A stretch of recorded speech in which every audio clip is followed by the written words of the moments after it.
Hey everybody, Sterling R. Jackson. I wanted to talk today about something that comes up very often, especially for me, which is how to sing like Chris Cornell. I just want to talk about, my mimicry of his voice. I'm somebody that sounds a little bit like Chris, and God knows I hope I can say that without pissing off too many people. But I want to talk about how I go about sounding or trying to sound like him, and some of the things singing along with him has taught me over the years. I've been teaching people how to sing for about 10 years now. So without further ado, let's get into it.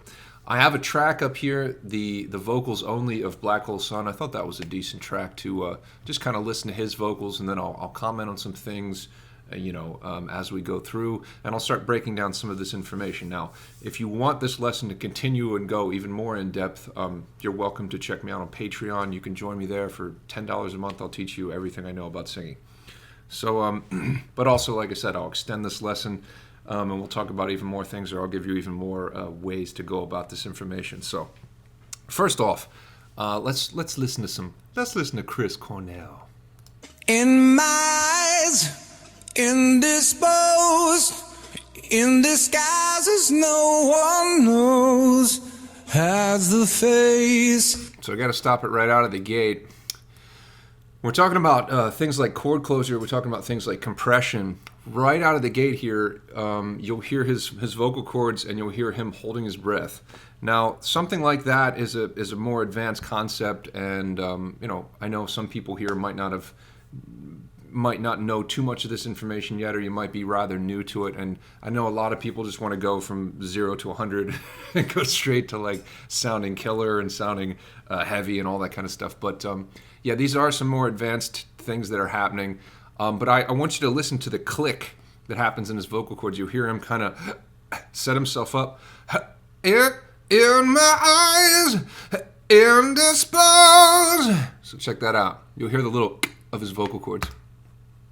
In my eyes, indisposed, in disguise. In disguises no one knows.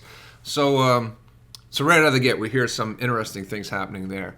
One of the cool things about Chris, or one of the things that'll give you more of a Chris Cornell sound, of course, also is paying attention to your placement. So Chris had a very nasal or pharyngeal based placement, which is kind of coming straight up through this area. And what placement means is we're paying attention to where our vocal cords are resonating in the mouth, like a laser pointer. If I'm making a note, and I'm singing that note, I want to pay attention to where that vibration on my vocal cords is, pointing to. I can move it backwards, I can move it forward, I can even shoot it straight out of the mouth. And then it sounds very tinny and flat. Or I can move it backwards and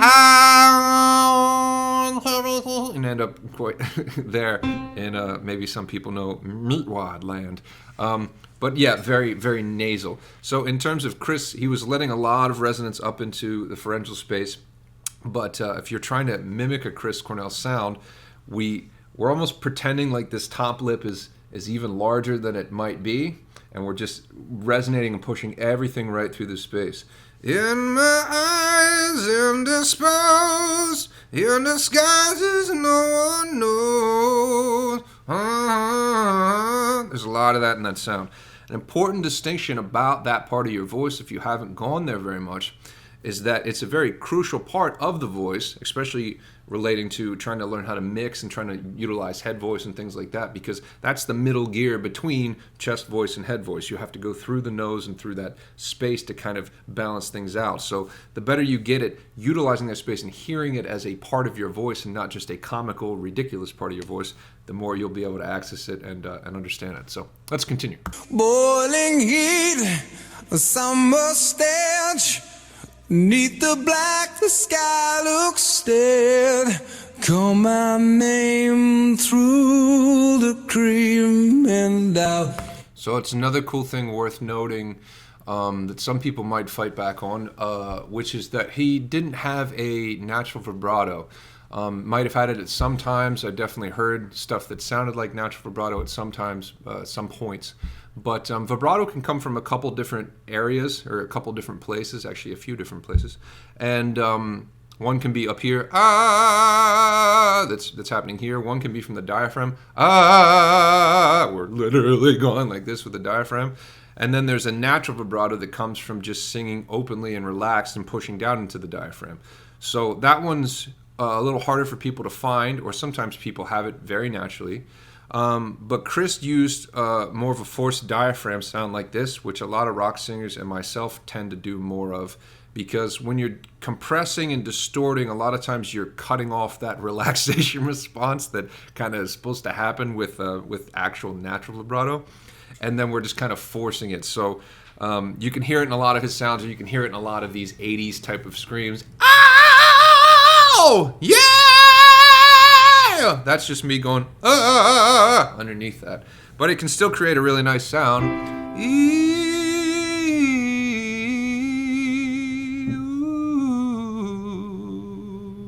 That's not real. But it still sounds really nice. And that's what I tend to do a lot of times too. Either way, we hear a little bit more of an expressiveness and a little bit more openness like this in this song that he doesn't tend to do as much in later life. And he tends to be a little bit more what I was talking about in his placement, where the enunciation is shut down in my eyes, and we're just kind of going right through here, and not much opening of the mouth unless he's getting higher in those registers. So we talked about placement a little bit, paying attention to where your voice is placed, and we talked about the registers between chest and pharyngeal and head voice, and kind of just paying attention to those and where your voice is sitting. One of the good things about singing along with Chris Cornell and leaving your voice up here is that if you're already kind of in this middle gear and kind of positioning your voice there, it ends up being easier when you want to go higher, because you're not going from here to here, you're going from kind of more here to here. Does that make sense? So if I do something like this with you, and we make a pharyngeal type of sound, here's my bridge right here, I'm much more easily able to go through that bridge. Let's keep going.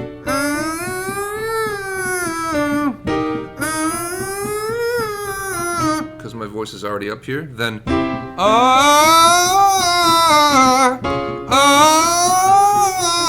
I have to carry more weight up.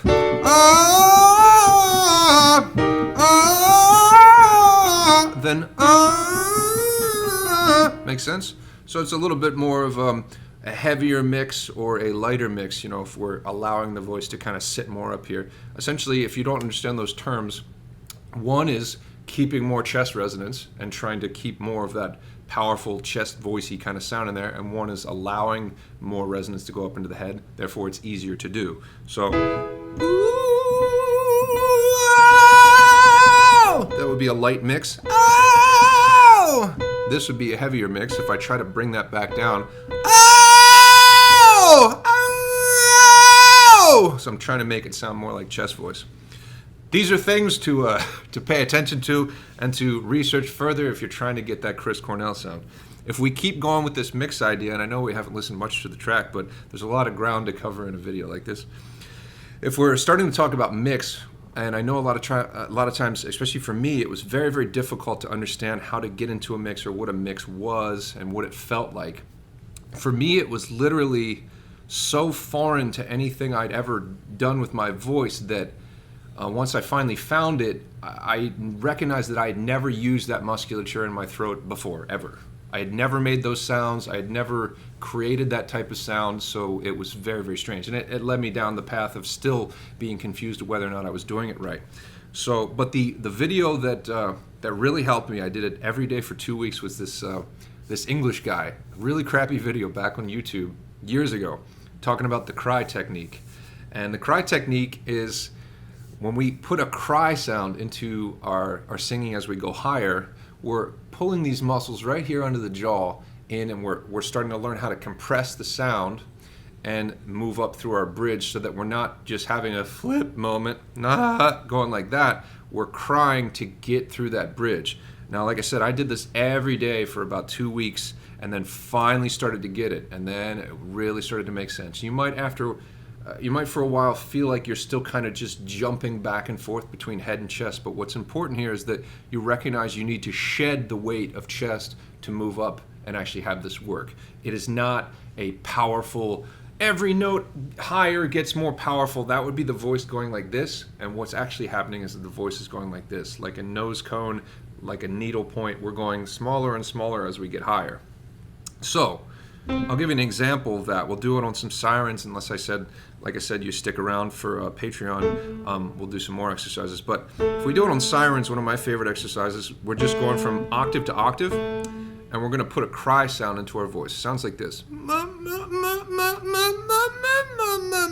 it's right here. It's right here on the sides. The more you make the face and do all the ridiculous stuff, the easier it will be. So let's go like this.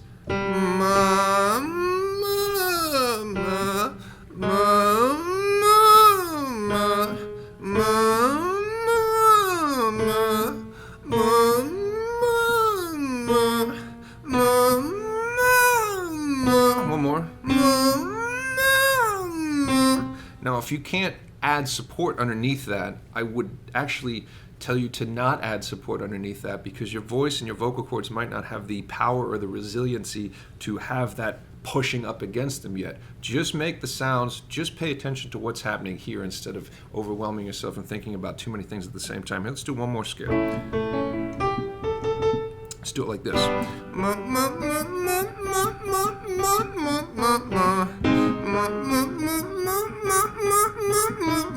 Trying to hold together. Now remember, I'm trying not to get stuck down here. I'm trying to let the voice move up here into comical, strange, Mickey Mouse land.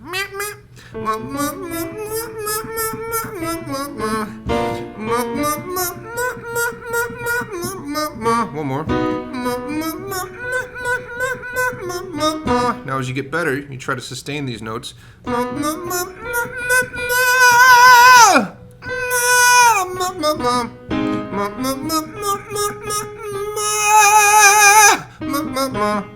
Make any sense? All right. Now we got into some vibrato. If you're having trouble with vibrato, that'll be a whole separate video that we'll get into at another time. Vibrato is something that's very lovely to add to people's voices, but it's its own lesson, it's its own thing, and it takes time. It takes a lot of practice, and it takes doing these things every day, which is worth bringing up for any of these kinds of things. If you get mixed one day, and then you're like, I got this shit now. No, you don't. Same with distortion. A lot of these things are very elusive. You need to spend time every single day, whether it's 10 minutes a day.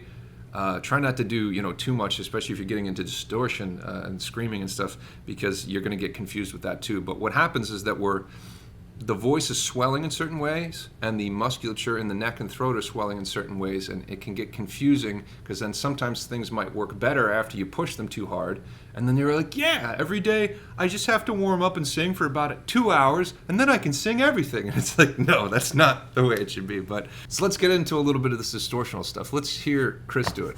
Hear you scream again, black hole sun, won't you come and wash away the rain? Black hole sun, won't you come? Won't you come? Won't you come? If you don't know what was happening there, that's called a vocal double. That's when the person sings the same line 1, 2, 3 times, and then they overlay them over top of each other, and it creates that wonderful sound that we're hearing. So many bands do that. So many people do that. It was a big thing back for Pink Floyd. David Gilmour was doing a lot of that, and that's where I learned about it. It's just awesome technique. So here, we'll get into this next line, and we get a little bit of his distortion, and then we'll break that down too. Won't you come? Stuttering, cold and damp, steal the warm wind, tired friend. I was such a master at doing these things. So we have the end part, black hole sun, which is these 2 notes, but we have right here, steal the warm wind, tired friend, something like that. We have that one, oh! We have that just getting in there in that distortional land a little bit. I want to say a couple things about distortion. First of all, the disclaimer always is that these are advanced things. The important thing here is that you're trying to find them quietly, not loudly. If you're doing something like this and you're pushing your voice really hard to get distortion, you're absolutely doing it wrong. No questions asked, no rebuttals, nothing. The things that you're learning how to do here, even in mix, which was very confusing to me as well, is that you should be able to sing any note within your entire range quietly or loudly.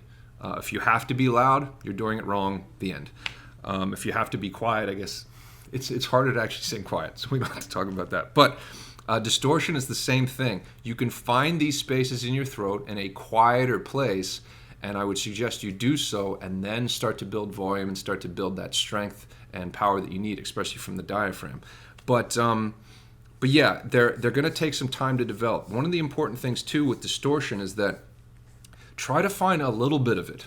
Try to find a little bit of the compression, and then try it again the next day. Instead of just having it sound just like this, try to find a little bit of that sound first, and be happy with that. You know, these are difficult things that take months and years to develop, really.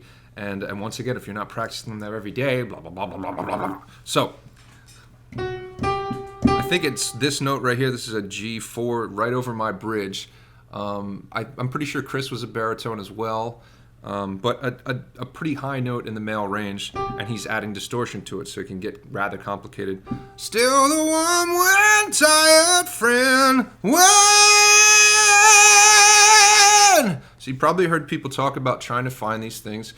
I would suggest first you start off with the E vowel, and we're positioning the voice up into the nose, and we're trying to find these distortional spaces. We have a couple of them in here. We have the false chords, E, down here, right above the vocal cords, and then we have this soft palate space above that, which is more weed whacker sounding higher. But if you can mess around and experiment without, having everybody in your home hate you, singing in the car is a great place for this. Trying to find those spaces is really helpful, because then you'll know where the vibration should be coming from. So if I go, there we have the top. There's two different sounds there. Similar to throat singing. So do you hear the difference? One is much farther from the vocal cords. It feels a lot easier. It's a lot easier to do. And it's easier in terms of longevity and all that kind of stuff. And that's what we're trying to find and where we're trying to focus the sound in. But either way, when we're doing this, we're trying to compress and find those spaces, which means holding the breath back and trying to almost grunt, or I heard some other teacher recently talk about if you're trying to lift something, but we're closing off here first, which is a glottal stop, like that. And then we're trying to grab a hold even higher with this musculature again. So, when. Hear a little bit of that in there. Fantastic. I don't have to go too much farther than that. So same thing applies if we're going way up here. Black hole sun! Black hole sun! Sun! I'm trying to find a little bit of it, compressing. And another important distinction is that if we're going up that high, we're shedding the enunciation. So we're getting rid of black hole sun. We can't do that much. So if you're having trouble with this, you can go with one vowel or one sound.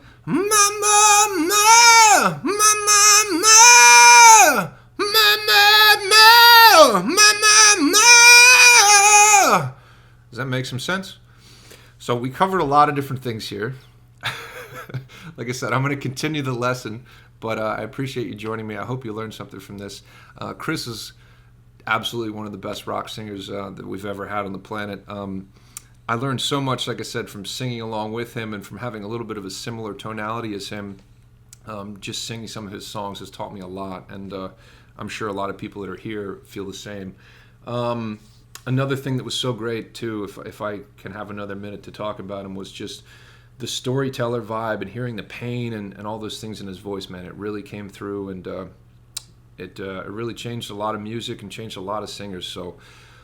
But thanks for joining me here. I hope you learned something from it. I hope there's some good things you can take away from it and practice and put into your daily practice. I'll see you soon.